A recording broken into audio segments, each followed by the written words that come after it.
going on? How's everyone doing? Shout out to Colin. Everybody else who's cool with Colin. Chunky!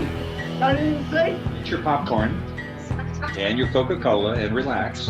Anyway, tell Colin I'm ready.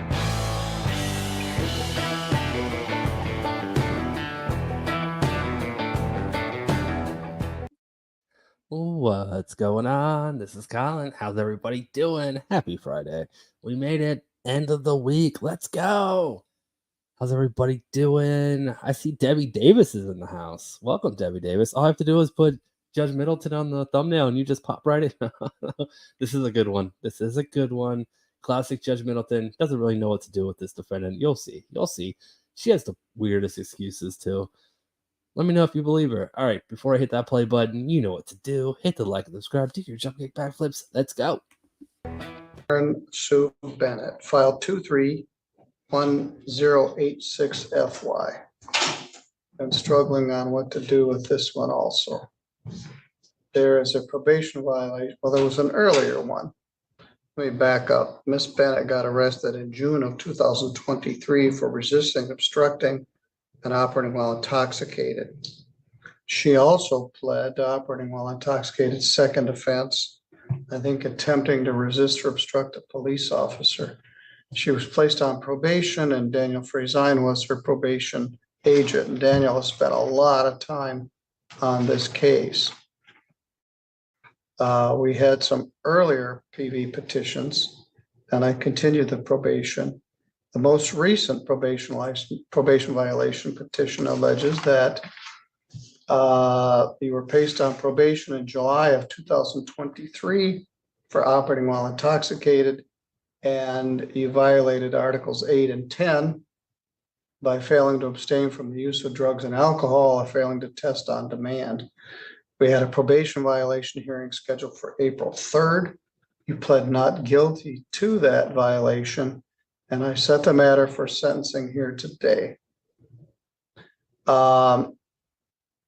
There was some good news in that you had been doing a lot of treatment since the earlier PV, and you were back at Pivotal, I believe. And there were also issues about your being able to test, so we could never tell whether you were using or not. So I set the matter for a hearing and Mr. Bush was appointed to represent you.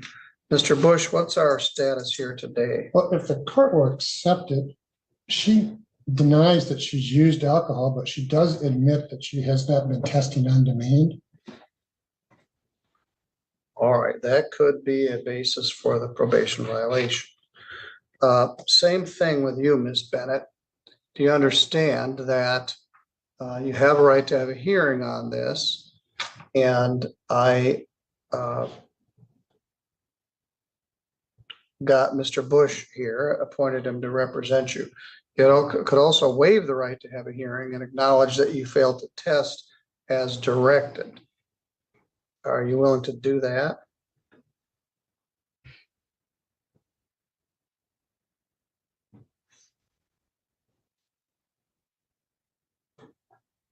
You don't have to. We can have the hearing. We can take testimony regarding the alcohol use or not use.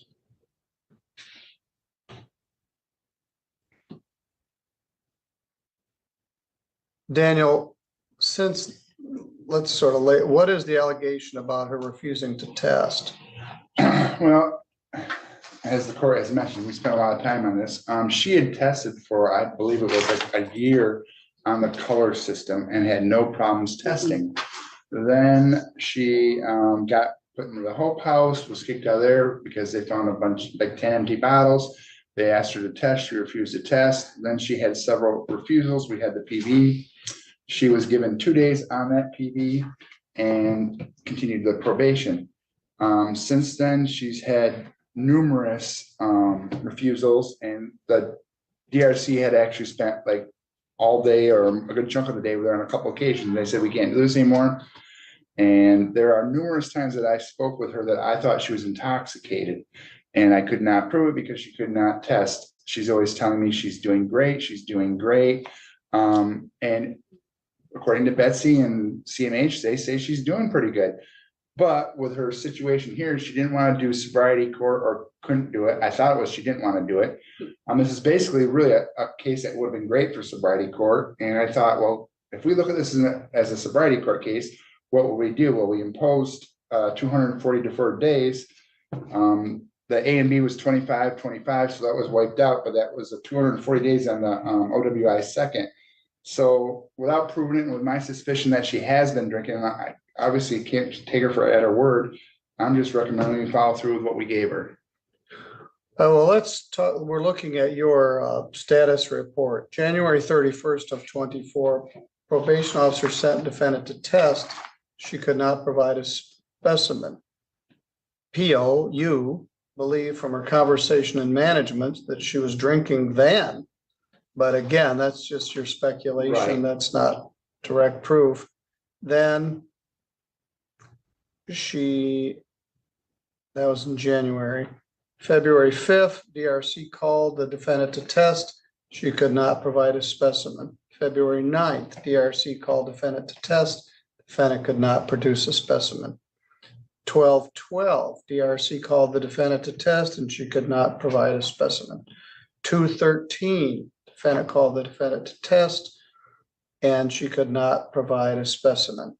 So she was removed from testing by the DRC for lack of compliance. There is some new technology. We were just at the Drug and Alcohol Treatment Court conference where they're going to be using perhaps mouth swabs to get a lot of the information we've been getting from urine testing. And that certainly could make things easier.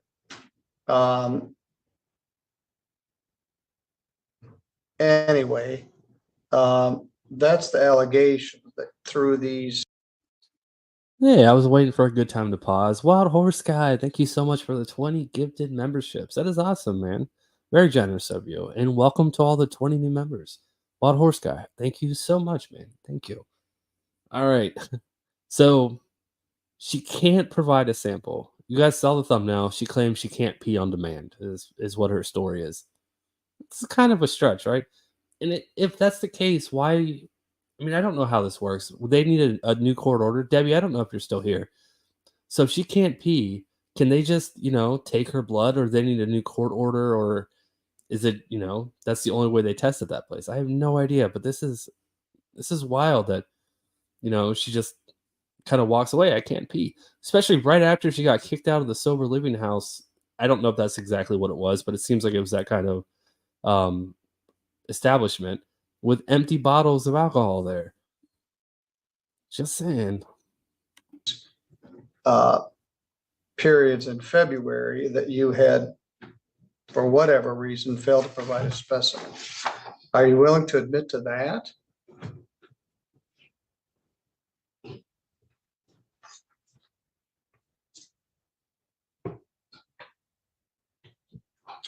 Talking about you're going to admit that you couldn't give specimens. I've never been able to. The judge didn't. I haven't been able to, but I have tried. Every time I went and tried, Well, it's medical. and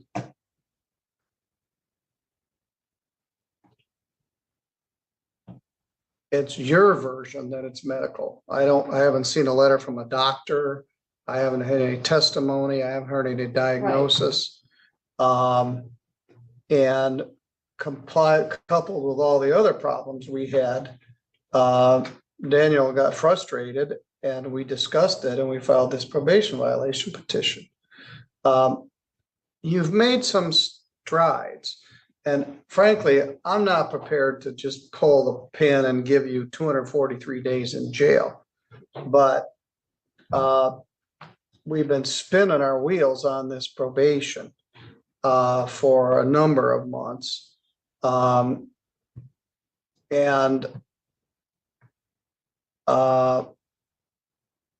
aren't accomplishing very much, although I think you're doing better than you were. So if you don't wish to admit,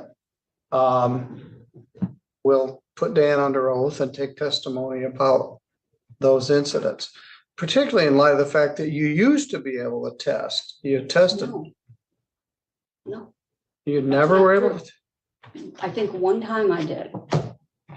I don't have the DRC ready to, No, I mean, I haven't I prepped have them, so. not. I've never been able to test, never. Well, I certainly couldn't put you in sobriety court then.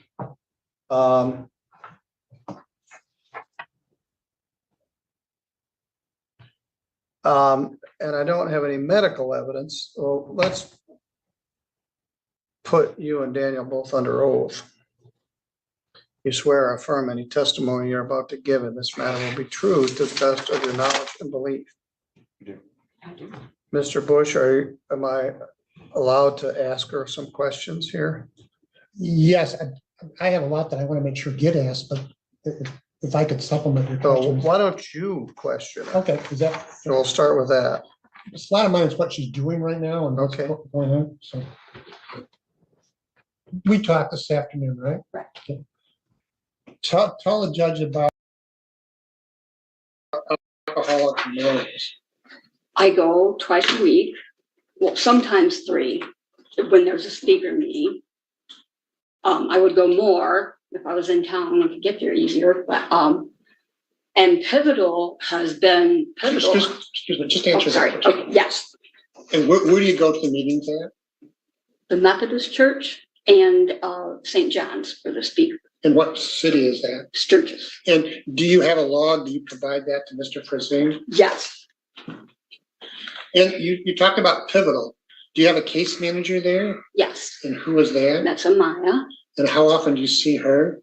once a month, And do you have a peer person at Pivotal? yes, Yeah, Debbie's hanging out. She might be working on the farm right now, maybe shearing some sheep. I don't know, but she's jumped into the chat a few times. Yeah, no, and I know you guys. Every time I play a Judge Middleton clip, you guys all say he's too nice, he's too gullible, he's too soft on people. I mean, what do?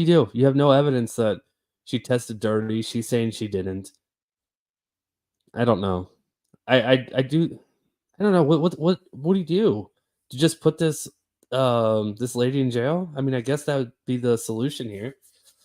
But you'll see. I'm not trying to spoil anything. You'll see. Who is that? Tracy, And how often do you see her? twice a month, And do you have a therapist at Pivotal? yes, And who is that? Michelle, And how often do you see her?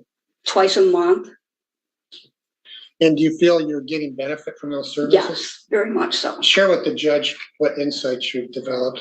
Well, I mean, talking to Michelle, I got to go back and find out, kind of what happened and what led me to this. And that's when I relapsed that in July. And now I've got it, I know what happened. I've spent all this time alone and reflected on my whole life, and I feel so much better. I am definitely back all the way. I want to start helping people with AA because it's worked so well for me. Do you communicate regularly with Mr. Frazan? Once a month, And is that face-to-face or telephone or? telephone. And have you been doing medical services at Revolution Health in Sturgis? Yes, And what have been some of the diagnoses? Yeah, the defense is just trying to make her look, better than either she is or I don't know. But she's been in jail. She's already served time in jail for this. Judge Middleton said it at the beginning, but he's just laying the foundation for her. She's doing all these things to maintain her sobriety. And that's a roundabout way of saying, she's not testing, but she's not drinking. So the defense attorney's trying. I mean, you can't really argue that, she's not testing because we all know she's not testing. So he's doing his best. At least that's my opinion. You're dealing with? I have low iron, high blood pressure, like sky high, and sleep apnea. And they all have like the same symptoms, and dehydration is one of them. And as a result of that, are you taking medication? Yes, for all 3. And recently, did you injure yourself? Yes. Tell the judge about that.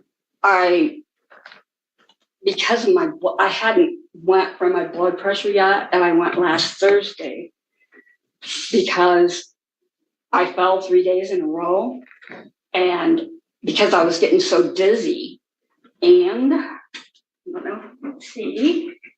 I don't know about. Yeah, quite a Yeah. bruise on your right That's leg. a week old, over a week old. So it is, I've got fluid buildup and maybe blood. I just got the news today. I go for an ultrasound to find. All right, I'm gonna mute it for a couple seconds because she's talking about her personal health, and I don't want to blast that out there. Hold on, I think we're good now. I mean, I haven't changed, it hasn't changed yet, so we don't know what's going on. And they're making the appointment to find out exactly what's going on with my knee today. I just got the news today. And have you been dealing with some anxiety, depression issues? Yes, And what are you doing to address that? taking medication and talking with my therapist. And what physician or what office prescribes that medication? Revolution Health? And do you have a vehicle there? No, Are you driving there? no, And how did you get here today? my sister. What is your source of income right now? Disability, And how much do you receive? $13.80 a month. And with that income, have you been able to address any of the fines and costs or oversight fees that, Not very much, but because I owe the jail too, so yes. when recently have you paid the district court? Last month, I haven't yet this month.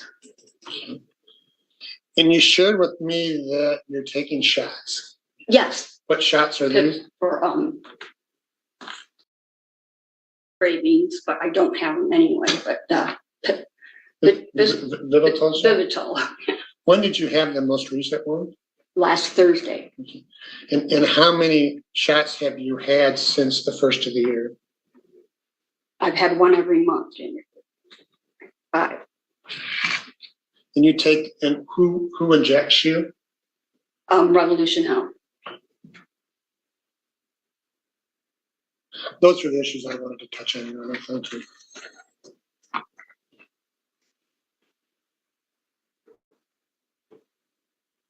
On July 10th of 23, she was placed on a 24-month probation. So we are not yet a year into the probation. Theoretically, she could be eligible for discharge at the end of a year.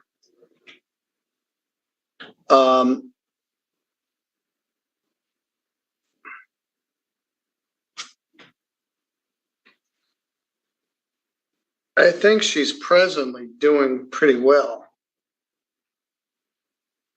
I don't know how she was doing in January and February and March. I have some concerns about what was going on in February. She's got plenty of support from Pivotal, peer support, therapist, and a treatment provider, medical assisted treatment from Revolution Health. And she certainly looks and sounds better.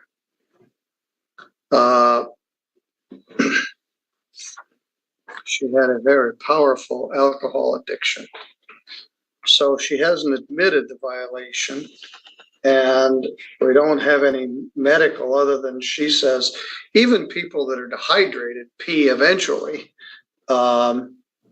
You sometimes were there for hours, and finally they just got tired of it. And I guess maybe now in the future we would pursue some other method of testing. And I think this is the third time we've done this, Daniel, PV hearing. Well, I think one might have been for the other probation. Okay, yeah, she was on an earlier probation before. Right. We closed that one out and put her on this one. And I've also spoke to her when I know that she's been inebriated and she's told me, so I kind of know what that sounds like. That's why when I said that, I didn't say it lightly. I mean, I've actually had experience going. I know I talked. And that was in January. Yes, I believe that was January. I think that was. Again, I don't know, it's a preponderance standard, but, But I will tell you, in the last probably 2, 3, well, at least 2 reports, I thought she sounded pretty good. And Betsy has given her good reviews and said that she's made all of her appointments, so that is a very good plus. we do have a release from Pivotal, so they can share with us information about how you're doing. And that for the last 5 months, it's all been good. So I don't see much benefit in a lengthy jail sentence at this point, and plus I don't have admission or proof. So I'm not gonna take no sanction at this time.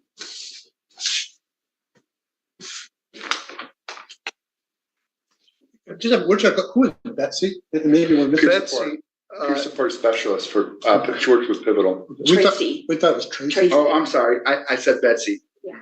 It's my other That's what we're Oh, just trying Tracy. to connect. I yeah, apologize. Betsy is our sobriety court liaison That's what I was from, thinking of. Okay. from the Pivotal. In fact, I'm happy to have her. She's a wonderful addition to our team.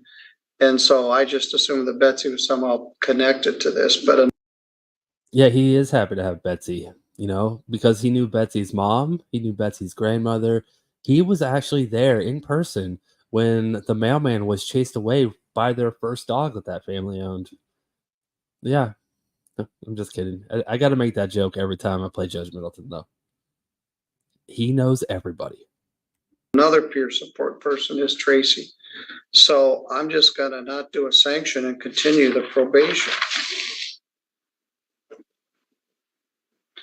Perhaps we could explore, but there's no sense in continuing the probation very long if you're not gonna test. So we may explore, That new technology actually. yes, enables we it talked to a learn. lot of providers. In fact, Matt Huff made an appointment with one of the providers. I think it's a coming thing. The worst part of sobriety court and any treatment courts are in-person urine testing. It's humiliating for the defendants and it's difficult for all concerned, but it's the gold standard for testing for drugs and alcohol. We also learned there's all bunch of other new drugs that are synthetic, that are hard to test for and hard to detect, and it's hard to keep up with the technology. I do have that one. It's not a part of this video though. I'll add it sometime over the weekend, but yeah, I don't have that in this clip. But the Shaggy reference was my favorite. The Judge Middleton saying, "How do I look? Do I look good?" That was funny. But then he referenced the Shaggy song. It was good. It was good hearing. Anyway, they are working on some new saliva-based testing that has to do with oral swabs. And, but for now, in order to keep our certification in sobriety court, we have to do urine testing. Well, she's not in sobriety court, so we may explore other options for testing.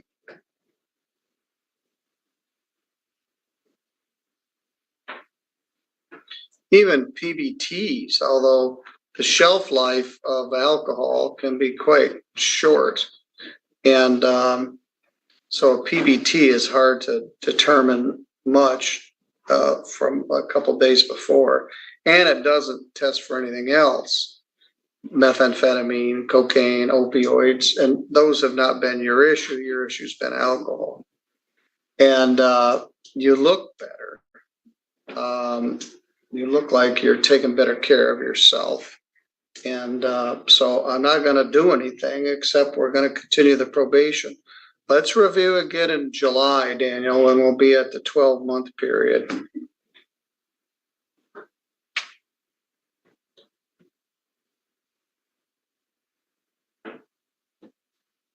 With the last gentleman, he got our charge, got another charge from Cass County. Then he went AWOL.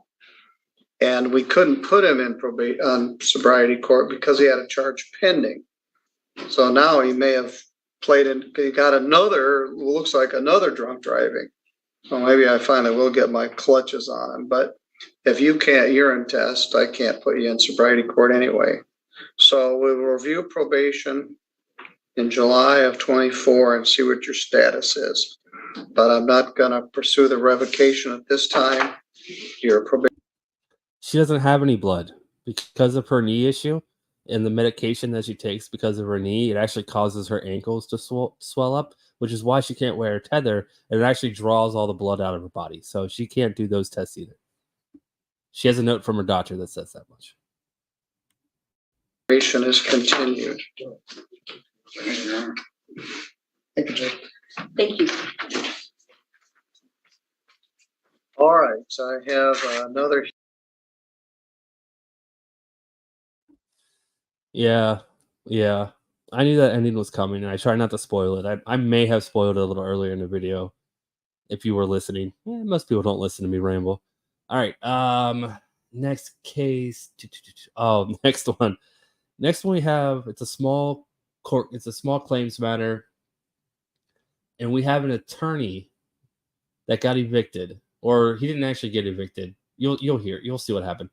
But tell me if I'm wrong here. And I don't know this guy, but he just seems like, he kind of seems like a jerk. And when I say that, he has a real punchable face. I'll say that. It's the attorney, which I think he's actually suing I think he's the plaintiff in this. He's suing his old. Yeah, we'll see. It's been a couple days since I've seen this. I'm trying to remember. Why don't we just watch it? All right, let's go. Charlene, And Charlene, your last name? Victoria, Victoria? Thank you. yes.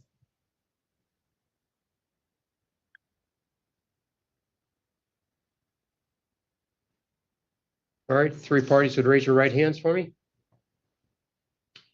You swear that testimony in this case to be the truth, whole truth, and nothing but the truth? Yes. I swear. I just need a yes from everybody. Yes. Yes. Yes. Okay, thank you very much. There we go.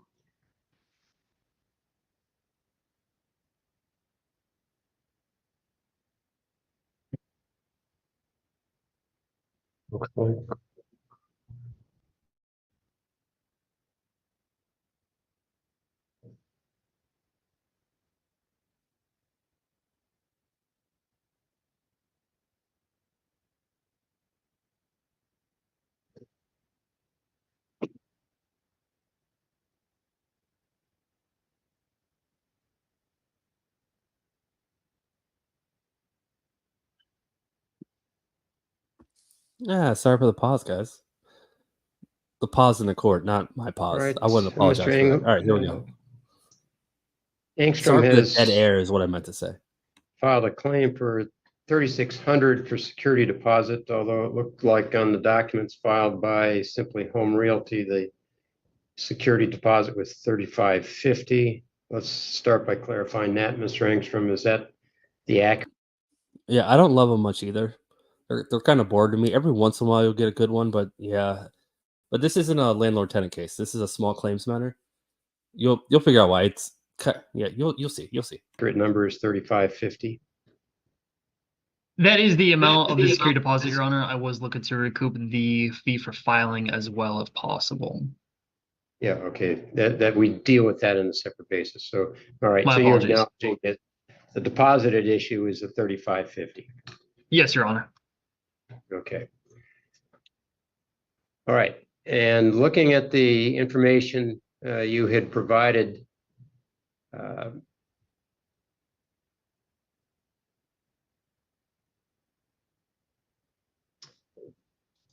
it was unclear to me exactly what the nature of your claim for the return of the deposit is. It looked like it was related to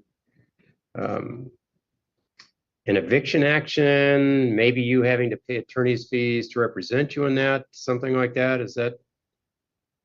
It's sort of what I was interpreting out of what you filed. So tell me what the basis of your claim is. Your Honor, they owe me my security deposit, and they haven't sent it to me. I moved Why do out. they owe- Oh, go ahead. My apologies, Your Honor. I moved out of the residence on January 18th. I followed up with them on January 25th, said, hey, where are we at on this process? According to their documents or the evidence they filed, They supposedly printed the check on the 25th. According to the mediation we just had, they sent it out on the 26th. I haven't seen it. They also stated via their evidence that they printed the check for the attorney fee overpayment on the 17th of February, which is a Saturday. So they also could not have gotten that to me before that 30-day time frame, which is what I understand is required by law. I'm coming here today, Your Honor, because it's been 4 months. I haven't seen the security deposit that they have agreed that I am owed, and I'm not sure what other steps to take in order to recoup those monies at this time, Your Honor. Okay, so, and who is Mr. Kean? Are you going to speak for Simply Home or Ms. Victoria? I will. Okay, so let's get right to that point. Mr. Angstrom indicates that you do agree that he's owed the return of the deposit. Is that correct? Yes, we mailed it out to him on January 26th. We also emailed him just to let him know that he is getting a refund. He acknowledged that email. We also sent him 2 emails asking him if he's received those checks because we've noticed they haven't been cashed. Unfortunately, he didn't respond back, so we were not sure what happened, but we're more than willing to cancel those checks and reissue him new ones. No one. Well, I'll tell you who doesn't win. Us, because I'm playing this for you. Yeah, we don't win this. Again, this attorney annoys me. He annoys me. Nanya, good to see you, Nanya. He's intentionally bridging his eyebrows to like some. Maybe that's why I'm annoyed by him. I don't know. There's something. He doesn't really say anything that's really that annoying. He does a good job. He's defended himself in this, and he does a good job. But I don't know. When I say that someone has a punchable face, I don't know how to explain it. Like I just, you just have the surge. Like I just kind of want to hit him in the face. I don't know why. I'm not gonna do it, but you get that feeling every once in a while. For the amount of $2,385. Okay, so that's a different amount than he's asking for. And did you understand that's what you were getting back is $2,385, Mr. Angstrom? Not originally, no, Your Honor. That is a changed amount. The original amount that they offered me was $1,710. At no point in time did they indicate to me that they were going to mail me an attorney's check or for the attorney fee overpayment. That is new information as of this trial to me. Furthermore, their email that they did send, according to their evidence on March 13th, was not. Sorry, Your Honor. Right. So I'm trying to figure out what the legal issue here is. I understand that you all have some other conversations that are going on. So from the deposit, how much do you believe you are entitled to? The entire amount, Your Honor. So you're looking for $3,550. Yes, Your Honor. Okay. And Ms. Victoria, you were prepared to send $2,385, and that's based, the reduction is, let me check your evidence. I was looking through it before. We sent it.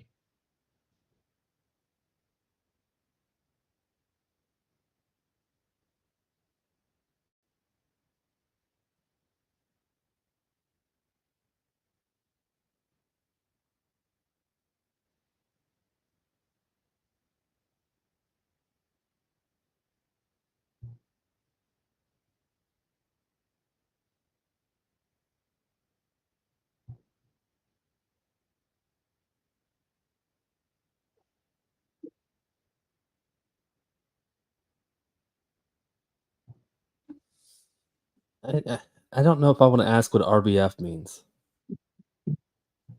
I don't know.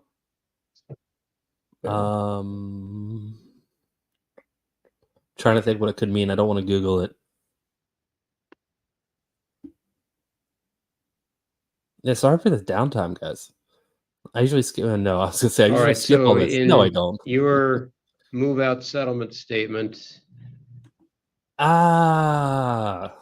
I got you. You are deducting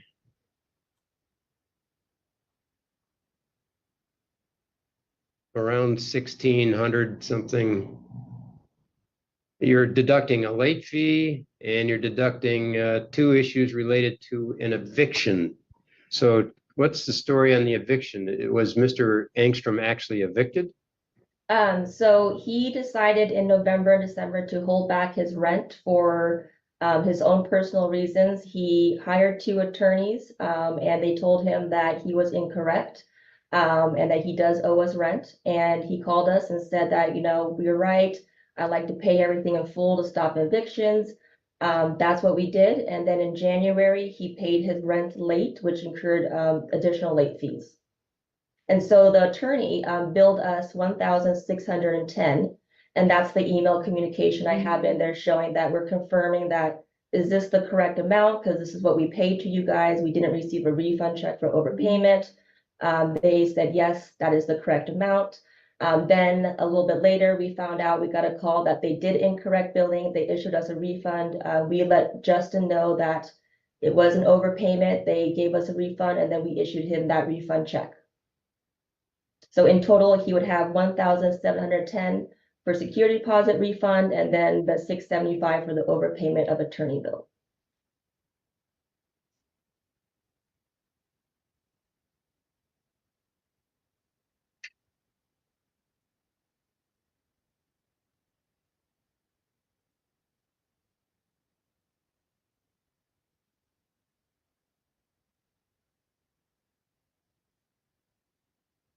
Okay, so like I said at the beginning, very rarely do we contemplate attorney's fees in small claim cases. So I need to understand, what are we talking about here on attorney's fees? Is attorney's fees paid by Simply Home or attorney's fees paid by Mr. Angstrom? So the attorney fees have to be, for that to start, we have to pay, the owner has to pay the attorney. And then once that gets settled, then the tenant reimburses us for that.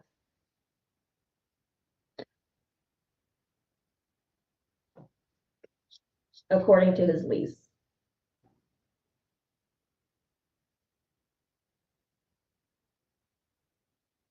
Okay, so you're arguing to me that there's a obligation in the lease that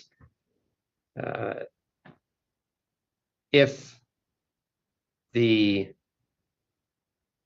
owner, or in this case, the manager, Simply Home Realty, is going to pursue eviction, that the tenant pays the attorney's fees for that process, and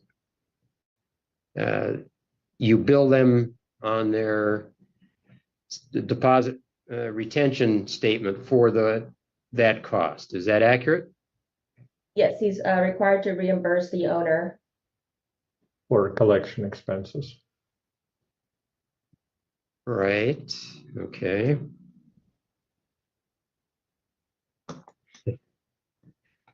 Okay, so if I take out all the attorney's fees, how much, if you're not entitled to 1 penny of attorney's fees in this small claim action, how much deposit do you owe Mr. Angstrom? Take out any deduction for attorney's fees. So calculator. Just the late It fee in that So case. he would just. So the only thing, it looks to me like here, the only thing would be the $230 late fee for January rent. Yes, Other than that, there's no other claim on here against the deposit. Am I correct about that? that's right. Okay.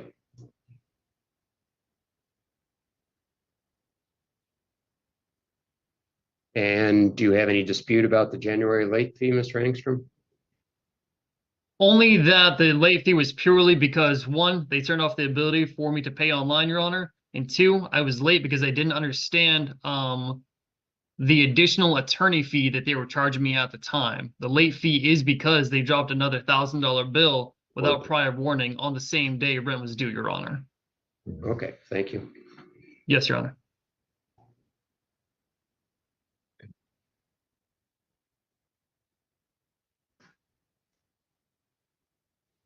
Oh,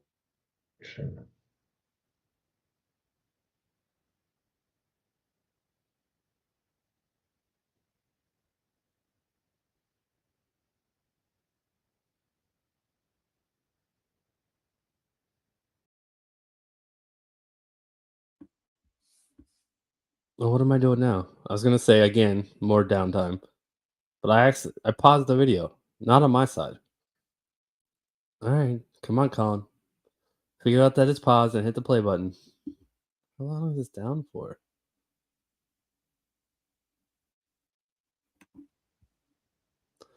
Just fast forward 30 seconds and he's still reading.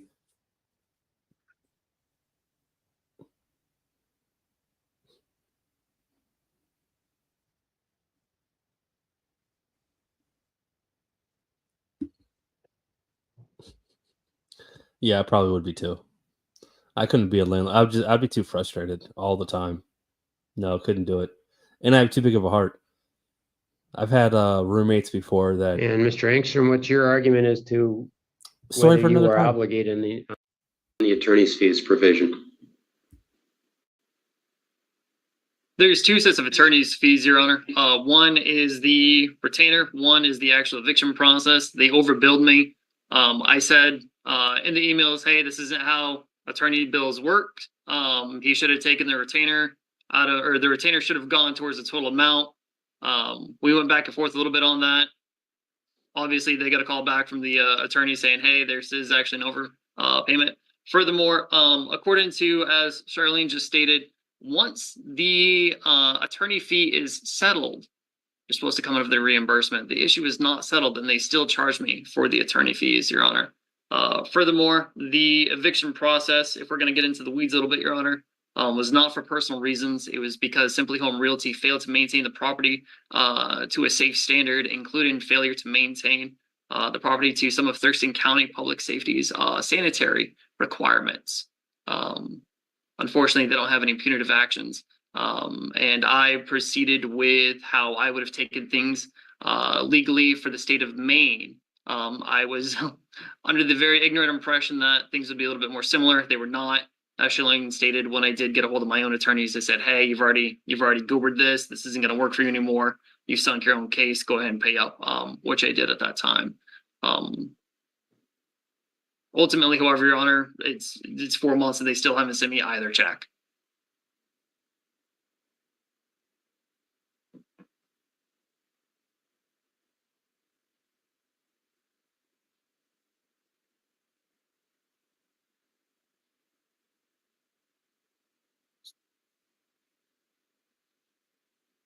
Okay, so when you moved out on the 18th of January, that was this year, I'm assuming. Yes, Your Honor. Did you give 30 days notice? Were you on month to month?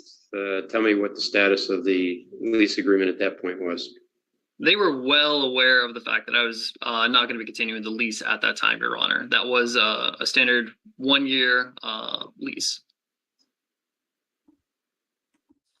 Are you saying I'm being violent? Is it because I said he has a punchable face? I guess it's just a feeling. I don't know. I don't have any aggression towards him. So it's just a phrase that I say every once in a while, but I don't mean to sound violent. I'm sorry.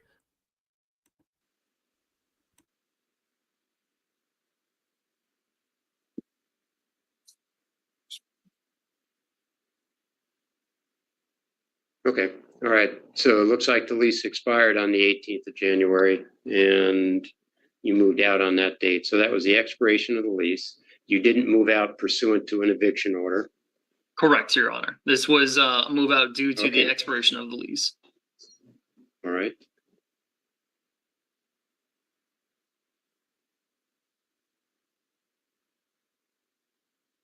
And Simply Home is relying on paragraph 25, discussing tenant's responsibility for attorney's fees when, if the, in this case, landlord is the prevailing party in the legal action. Is that correct?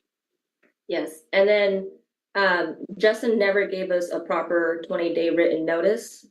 But we actually let him vacate the home as it'd be beneficial for both parties.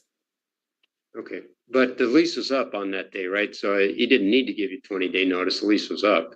It's required by the RCW that they're required to give 20 days written notice before the end of their term. Okay. It's stated in that the lease as well. So he has the option to renew for 12 months, or if he chooses to not renew, he goes into month-to-month holdover, or he can give 20 days written notice. And Mr. Engstrom, did you provide the written notice? I did well in advance, Your Honor. That is not part of the evidence. However, I can scrounge that up for you if you wish. What did you do? Just tell me what you did.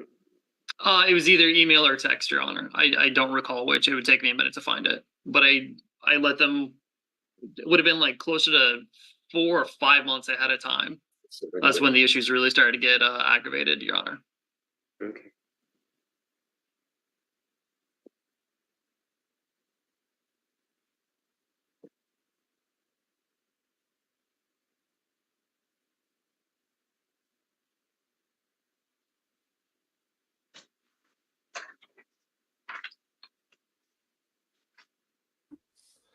Yeah, this case is a lot more boring than I remember it. I'm sorry, guys. And then, Your Honor, regarding the late fees for January, Yes. January 6th fell on Saturday, so we gave a convenience until January 8th on Monday to issue the 14 days and turn off online payment access. Justin perceived he didn't have online access, which he did. And if he felt that he didn't, he was able to drop a check off as well, because we didn't turn it off until the 8th when we gave him a 14-day to pay. All right. Thank you.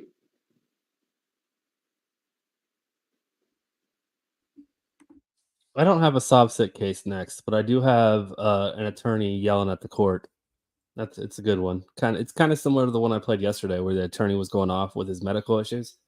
Not the same thing, but the attorney was not happy.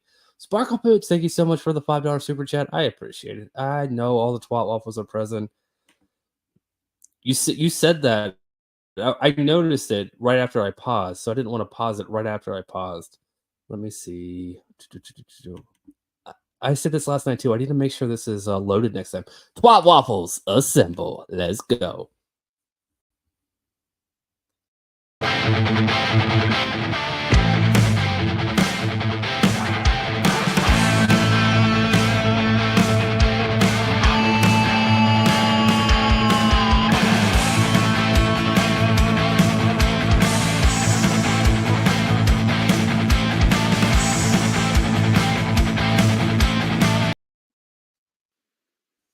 All right, there you go. Twat Waffles theme song.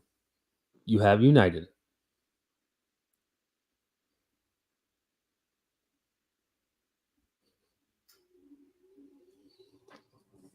Yeah, this is a bad case to listen to while you're driving with all the pauses. I kind of want to skip ahead, but it's almost over.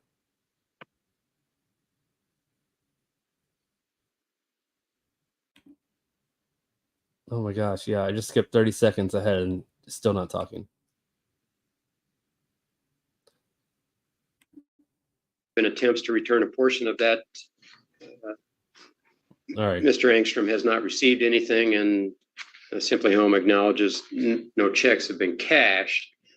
The issue now is, what is Mr. Engstrom entitled to, because he's not at this point received anything. Looking at the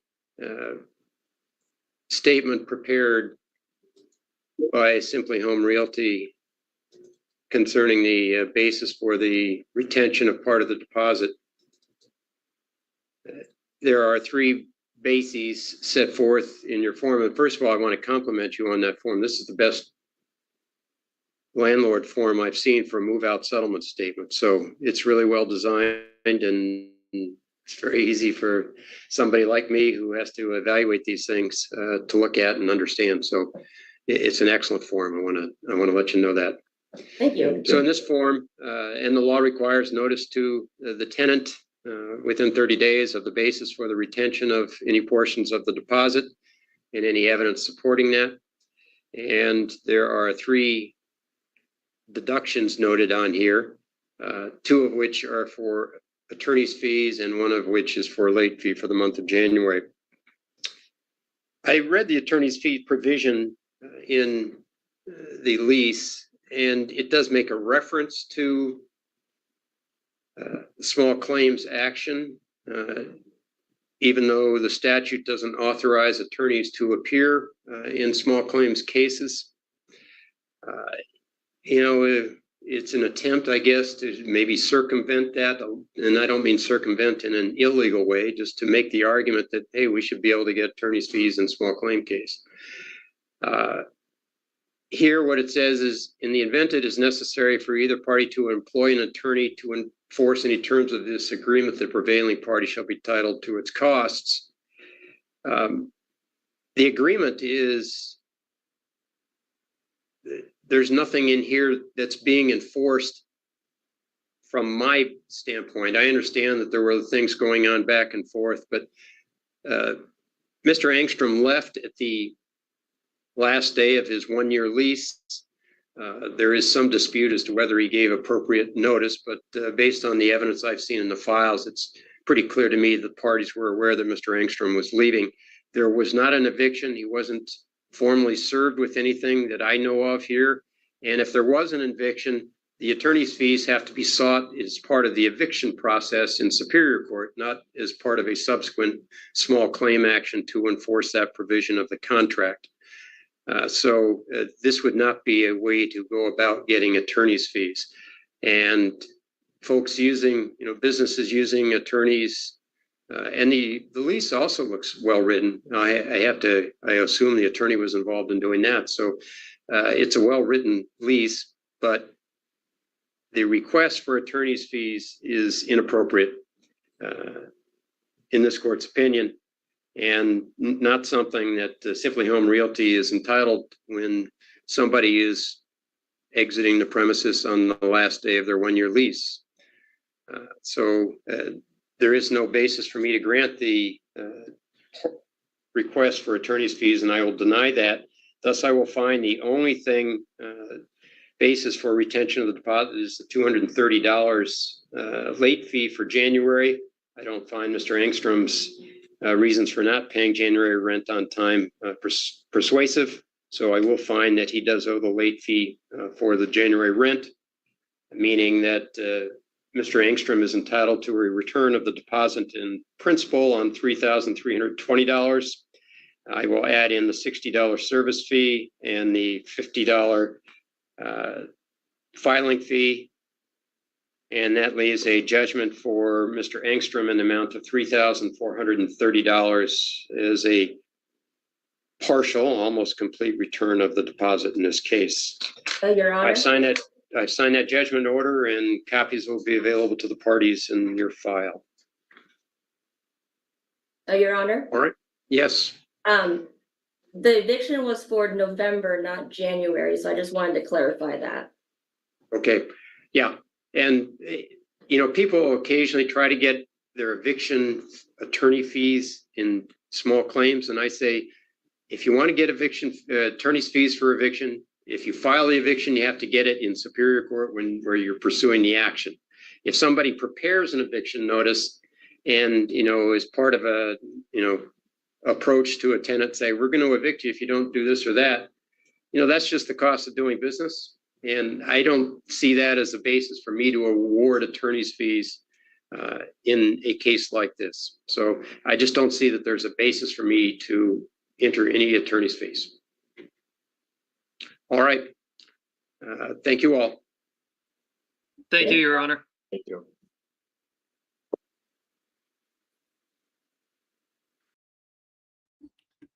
All right. Hopefully you guys haven't fallen asleep. Again, that was not as exciting as I remembered. I do apologize for that. All right. Next one, last one. This guy, this attorney. Just wait. He's yelling. People aren't happy with him. All right, let's go.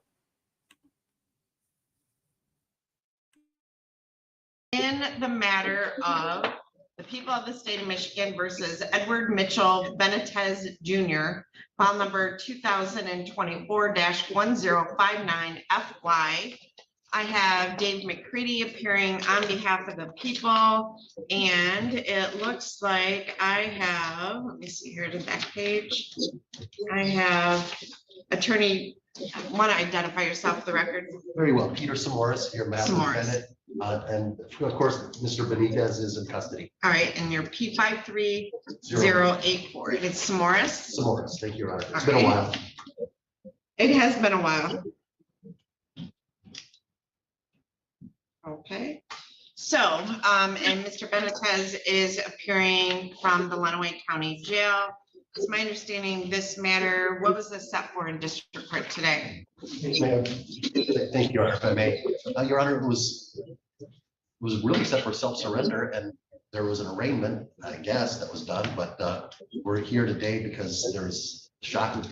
I wanted to address the issue of bond, Your Honor, and I appreciate the court hearing this on short notice. Okay, so it was set for, he turned himself in. The warrant is not even 48 hours old. Okay, I didn't ask that. I asked if he turned himself in. Yes, he did. So the complaint felony shows that Mr. Benitez is charged in count 1 with criminal sexual conduct, 2nd degree, which, let's see, a victim at least 13, but less than 16. And there's a coercion aspect to it. So I'm not sure what that is. Count 2, criminal sexual conduct, 2nd degree. Victim under the age of 13. And both of those are 15-year felonies. And then we have criminal sexual conduct, 2nd degree under count 3. Victim under 13, count 4, criminal sexual conduct, 2nd degree, victim under 13. So all of those are 15-year felonies. So, Mr. Benitez, were you arraigned on those charges? I believe so. Okay, so were you there when he was arraigned? I was there, Your Honor, but I was not able to address the issue of bond. I haven't gotten a bond yet. Yes, So yes, my yes, question was, you were there and he was arraigned? Yes. Do we need to rearraign him and go through the charges again with them, or? I don't think so, Your Honor. Okay. I don't know if the court can provide a copy of the complaint. I don't need a reading of the complaint, but I just did not receive a copy. Okay, Miss Adams, could I get a copy of the complaint from Mr. Smoris?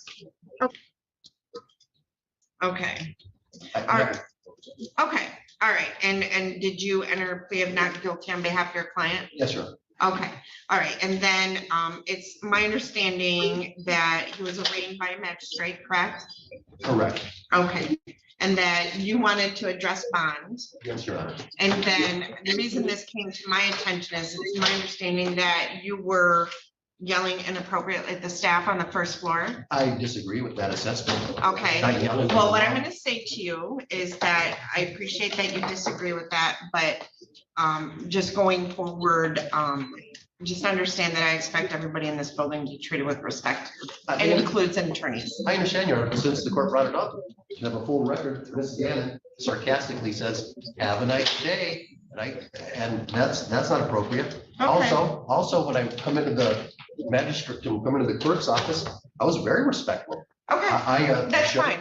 I'm not gonna get into a discussion. I was just made aware of that. And that's the only reason I'm seeing you today. But I just, going forward, I want everybody to behave appropriately in my courthouse. Thank you. But for the record, not every unpleasant comment amounts to a contempt of court or anything. I wasn't threatening you with the contempt of court. I was just advising you what I expect in this courthouse. Understood. Okay, And just. so now you can address bond. Thank you, Your Honor. Wait a second. Somebody said have a nice day. That would have set me off too. How inappropriate was have a nice day? Come on, man. Come on, man. You're an attorney. Have thicker skin. Your Honor, I've been in touch with the prosecutor's office to a lesser degree, but on a regular basis with Detective Lamar Ruffner for over 2 years. I've had this case for over 2 years. The alleged victims in this case went through a CPS procedure. The allegations in this case keep fluctuating. For all the reasons pursuant to MCR 6.106F, a bond set at $200,000 cash surety is not only an abuse of discretion, but it shocks the conscience. It does not give any credence to the presumption of innocence. As this honorable court is well aware, pursuant to all of the reasons and factors regarding $200,000 sounds pretty accurate for what he's charged with. I think we can all agree. bond or MCR 6.106F, a magistrate can hear reasons regarding bond. Now, in this matter, I've had communications with Detective Ruffner. In fact, the reason why I knew the warrant was issued was because on Tuesday afternoon, he sends me an email. He was kind enough to send me an email saying your client's prosecutor's authorized charges. I take that back, not immediately, but the next morning I called the court.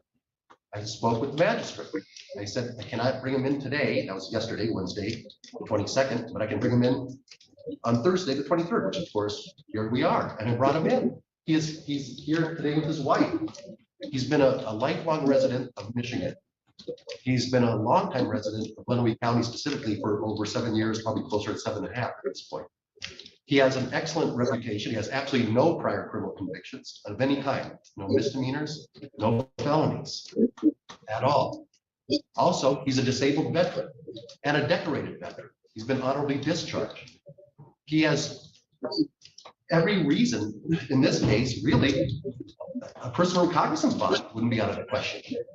But even if the court disagreed on a PR bond, certainly a $200,000 cash surety bond is an abuse of discretion. That's putting it politely. When looking at all the factors pursuant to MCR 6.116F, again, my client is a lifelong resident of Michigan, longtime resident of Lenawee County.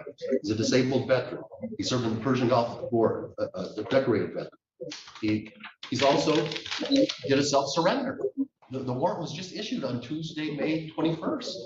And here we are, less than 48 hours later. He turned himself in. He's been cooperative. With respect to other factors under MCR 6.106F, as far as his reputation in the community, he's helped out law enforcement in the past. In the recent past, there was a stabbing not far from his house. And he provided all the camera work to the police, cooperated with them. And with his assistance, they were able to apprehend and finally, I believe, convict this person who did a stabbing just a few years ago. So every indication is that he will appear for court, and he was here. In fact, I received an email from Detective Rucker in October of 2023 stating that, well, gee, you know, if he passes a polygraph test, maybe they won't even charge him. Okay, but there are factors there. He has PTSD, he has anxiety, he's also a diabetic, so various medications makes the issue of a polygraph exam complicated. I was discussing that off the record with Mr. McCready. I don't understand why any of these reasons couldn't be really articulated at the arraignment level in district court. And again, I'm not here to relive what happened, and I apologize for if I seem taken aback, but I was taken aback under these circumstances, Your Honor. And I don't think it's, when we arrive in the clerk's room, in the clerk's office, filling out the paperwork, everything's pleasant. And then the magistrate doesn't even look at me. It's very odd. And it's almost like this dressing down of a defendant. And the proceeding is, I think, hostile. I don't know if it's designed to intimidate. And even when I went to the magistrate's courtroom, there was another counsel who was being, whose case was before mine. I go into what? The bailiff, the plaintiff said, could you please leave, your case isn't being called yet? I said, no, I want to sit here. It's public, and he didn't argue with me. So I do apologize if I came across as a little upset, but it's upsetting. This type of bond does shock the conscience, especially in light of the fact that for over 2 years, I've been dealing with a detective. I've been dealing with my client. He's not going anywhere. His wife, Joey's in the courtroom today. He deserves better. Anybody in that position deserves better, but I think especially a person who's that age, no prior criminal record, no criminal history whatsoever, a man who fought for his country, and to be slapped in the face like that is outrageous. And I think, I understand about no contact provision. He doesn't want to have any contact with these alleged victims. Both, I believe, are the granddaughters of my client's wife. The mother of these two individuals. All right, so I'm not trying this case yet. I mean, it might come up to me at some point. But, you know, I'm glad, you know, a lot of these things. Okay. I just wanted to just quickly say, to the extent that MCR 6.106F allows for a consideration by the court of the strength of the case, I would say, Your Honor, that the allegations keep changing, and that the mother of these two girls has, I believe, had her parental rights terminated. And I'm going to share with the prosecutor disturbing texts and sexualized images that come up and whatnot, but I know the court's not here to try it. I would just say, Your Honor, that I think he's an excellent candidate for a PR bond, and certainly a $200,000 cash surety bond is an abuse of discretion, to say the least. So, Mr. McCready, district court procedure, typically the arraign and a bond is set within a few days. Is that correct? The typical procedure, and then is there a formal arraignment?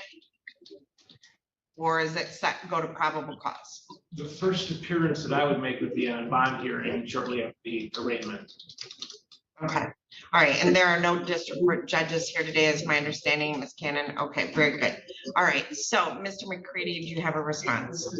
Yeah, I'm fine with having a bond hearing today and just being it. And I haven't had a chance to look at our file. I do agree that he appears to have no prior criminal history. And I do agree that this investigation into these allegations has been going on for quite some time, perhaps up to 2 years. And in that time, he's not. Hey, KCC, welcome. Thank you for the raid. I appreciate it. And welcome to all the raiders. You guys are awesome. And yeah, KCC, you're pretty awesome as well. Sorry to say, though, you guys are popping in right at the end of the video. There's only about 10 minutes left, but I do appreciate you guys are hanging out with us.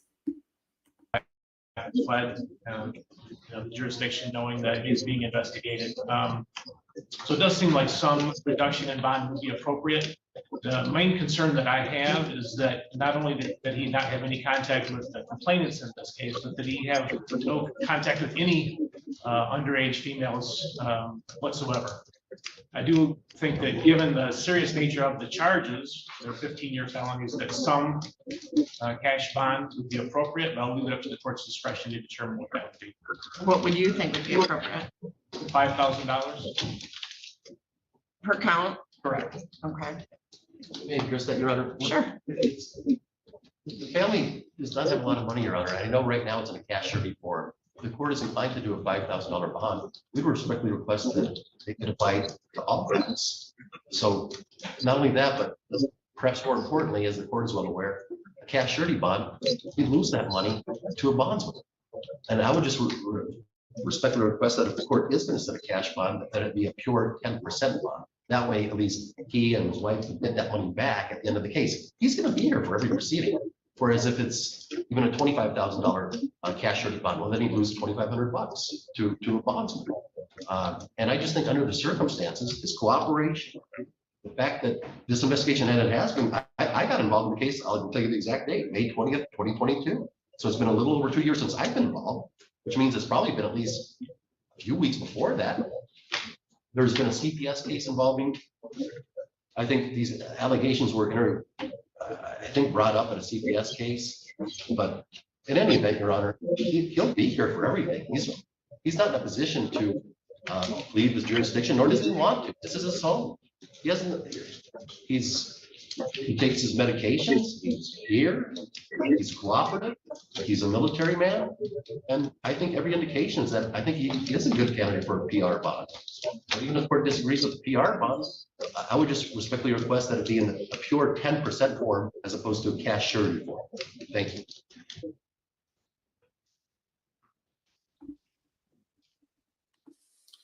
Yeah. Does the attorney know what the charges are? He was arguing for a PR bond earlier. This is crazy. Anyways, I paused it to say thank you, Mary. Good to see you, buddy. Hope you're doing well. And I appreciate you becoming a member. You were a member. Maybe it was a gifted and it ran out. I don't know. But thank you so much. Good to see you. And may I address just one other matter, just for the record? I guess pursuant to MCL 600.8511 parenthesis F, I think the district court can hear these things. So I guess I'm at a loss. They what? The district court, excuse me, the magistrate at the district court level can hear these arguments that they can't just, oh, we just set bond. If you don't like it, there's the bond hearing 2 days away. I think the whole procedure is, I think, irregular. It's inconsistent with what other courts do for what it's worth in other counties. And I practice in 83 counties. I can say with confidence I've been in at least 50. So I am not the chief judge of district court. I So if we have understand. an issue with that, you can bring that up with either the governing bodies or the chief judge of district court. Understood, Your Honor. It just seems Okay. irregular to say the least. Okay, well, I know that I've practiced in probably 10 counties in Michigan, and a lot of things are different in every county. So, but I'm not going to speak as to your alleged irregularities because I'm not a district court judge, so I don't know what the standards are for that court. All right, so what I'm gonna do is. All right, before we get into that, Kathy Berry. Oh, first off, Mayor, that's awesome.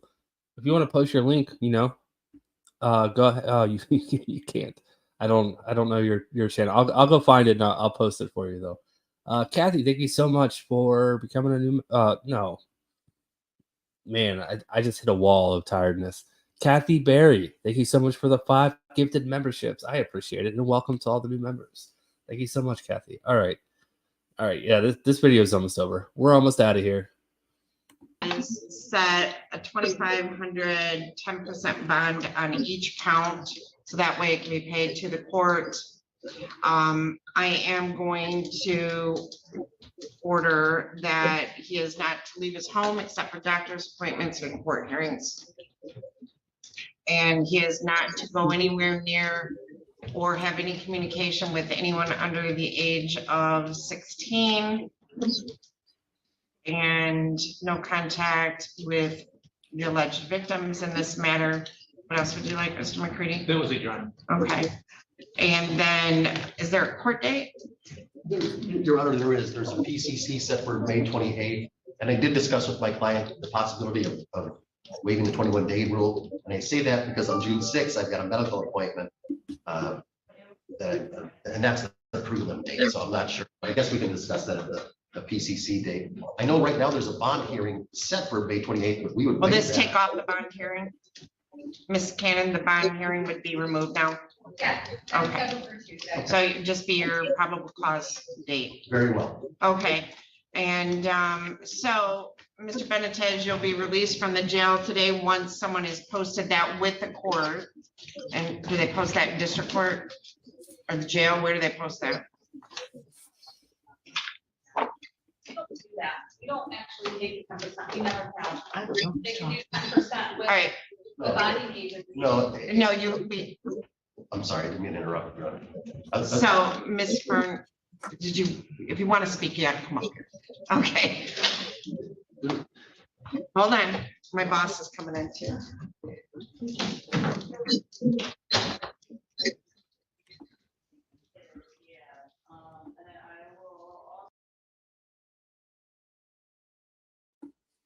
Yeah, I'm not happy with this. The lawyer did do a good job. I do agree with. I don't remember who said it, but I mean, this is what a defense attorney is paid to do. So he did it. I don't know how he got that bond so drastically reduced. That is, I guess all you got to do is come up and yell at the court staff and, say that you were threatened with contempt when you weren't. And then everyone listens to you. I have no idea. All right. Anyways, there's only about a minute or two left of this video, so I'm going to peace out. Thank you guys so much for hanging out. Thank you for all the super chats. Mayor, thank you for becoming a new member. Thank you, Sly, for finding this link so quick. That was awesome. Kathy, thank you. Kathy and Wild Horse Guy, thank you for the gifted memberships. That's awesome. And Sparkle Poots, thank you for your super chat. All right. I'm going to let this play out. You guys all have a great night, and I will see you all tomorrow. Not tomorrow night, though. I take Saturday nights off to hang out with Heather. But I will do something during the day. Until next time. Bye.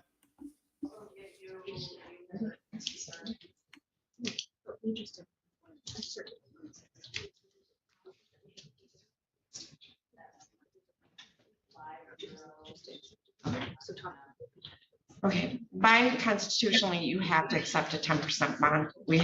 But I will tell you that Phyllis Escott does them up here. So if you want to ask her what the procedure is, you can. We are required to accept it. So, okay. So they'll talk with my supervisor on my floor, figure out how to do that. Okay. That you're talking to me, Your Honor? Yeah. Okay, very well. And I don't know if my client's wife is here. I don't know if she has the $1,000. So I take it $250, 10% for each count, get $1,000, and then he would be released, and that can be paid directly to the court without having to. Thank you, Mayor. I appreciate it. You're awesome, man. And whoever got that new membership, welcome. All right. Now this is just about over. Go through a surety or a bondsman. Right. Thank you very much, Your Honor. All right. And Ms. Cannon, you can call Miss McGrain, because that issue just came to the forefront up here too. Okay. All right. Anything else? Not for me, Your All Honor. right. Very good. And have a good day. Thank you. Thank you, Your Honor.